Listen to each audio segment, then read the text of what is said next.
and I simply remove the telephone jack and plug it into this box here, the modem. I then take another wire from the modem and plug it in where the telephone was.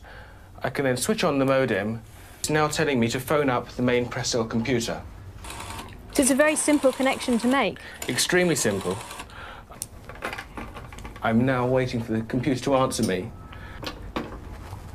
And things are starting to happen. Things are starting to happen. Why did you buy a computer?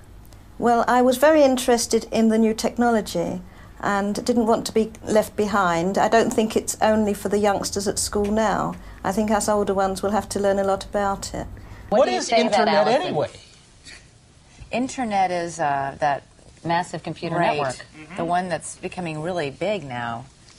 What do you mean that's big? How does one, what do you write to it, like mail? No, a lot of people use it and communicate. I guess they can communicate with NBC writers and producers. Allison, can you explain what Internet is?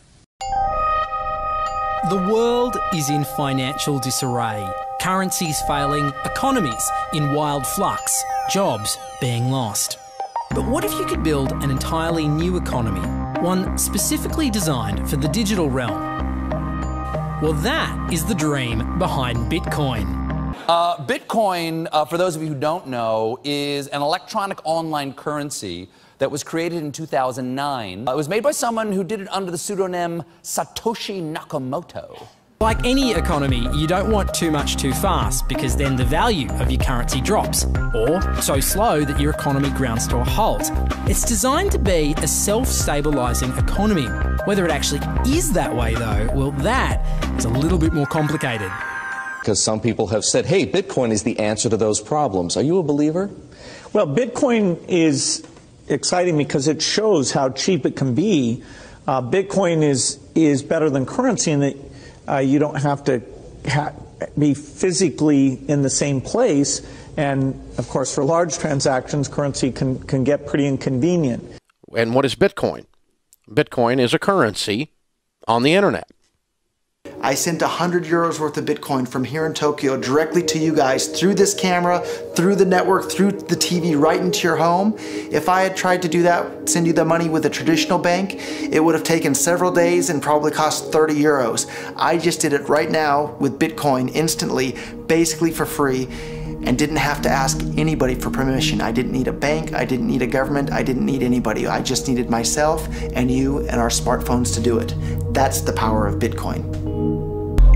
Wall Street is fraud, America is fraud, the world is fraud, banks are fraud, central banks are fraud. We live in an era of fraud. It's all based on fraud, and they get a percentage of the fraud. That's the business model.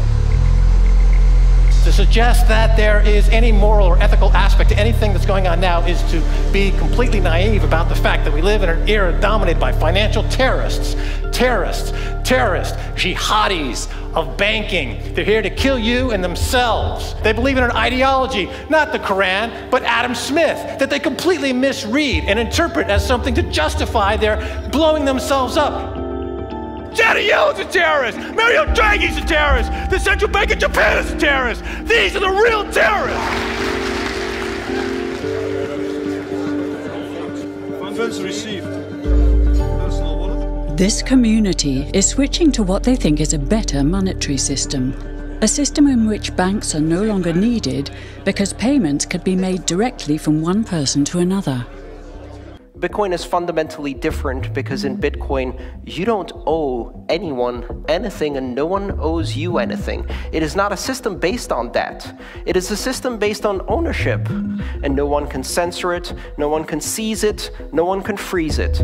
It's November the 2nd, 2008, just 6 weeks after the Lehman Brothers collapse. And all over the world, there are panicked debates about how to save the banks. Then, on a little visited web forum for cryptographers, a document appears in which a completely new monetary system is proposed. The visionary author calls himself Satoshi Nakamoto. These were the darkest days of the financial crisis. So that to me suggests a very clever mind that saw an opportunity, the perfect opportunity to introduce a new radical technology and a new radical approach to money and finance at just the right moment when people would be very open to making this big shift that's required to adopt a new currency. What's exciting for me is like a global economy. Right now we say we have a global economy, but I can't take $1 and give it to you in the Netherlands and then you know what to do with it, right? You would have to go and change it to your native currency. And when you kind of eliminate that step, and I can just send you one form of payment and you can send me a product in a matter of seconds, that starts to change things from a global perspective. How could this digital coin invented by this Satoshi Nakamoto become hundreds of times more valuable than the dollar? And why do enthusiasts like Roger Fear want the world to switch to bitcoins?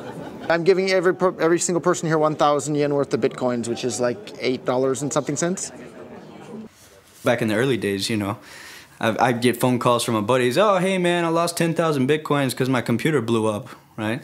Back then, one bitcoin was less than a penny, right? So nobody cared. They lost $10. I don't care, right? And now 10,000 bitcoins, that's, you know, $5 million. That's a big deal, right?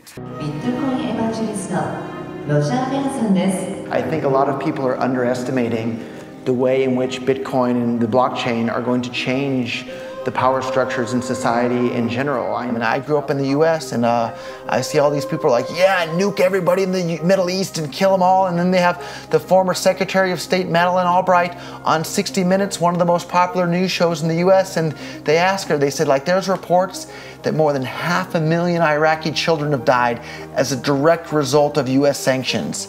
And she looks back at her with a straight face and she goes, it was a really tough decision, but I think that it was worth it. Worth murdering 500,000 kids because of what the government did? And I apologize for crying, but it just disgusts me from my core when I see government people murdering people around the world. It's not just theoretical, these are real people with real lives. And it's real people, and Bitcoin has the power to undermine everything they're doing to people around the world. And I'm sorry for shouting, but it just disgusts me what these people in government do. And they do it through central banking and through the control of the money supply, and Bitcoin takes that away from them.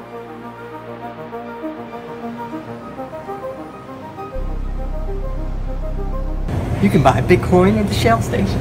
Check it out. Good. Got $2. Hit finish. Oh. $2 Bitcoin. Just like that. From this machine. I just turned cash into digital currency. So thinking that it's too late to get involved in Bitcoin is like thinking it's too late to get involved with the internet or too late to get involved with using a cell phone. Like, it's not too late to get involved in Bitcoin. If Bitcoin becomes really popular all over the world, Bitcoins are going to have to be worth at least tens of thousands of dollars a Bitcoin, if not hundreds of thousands of dollars per Bitcoin. So thinking it's too late to get involved with Bitcoin is like thinking it's too late to get involved with using the internet. Of course not. Like, it's ubiquitous in our lives, and Bitcoin's going to become ubiquitous in our lives as well.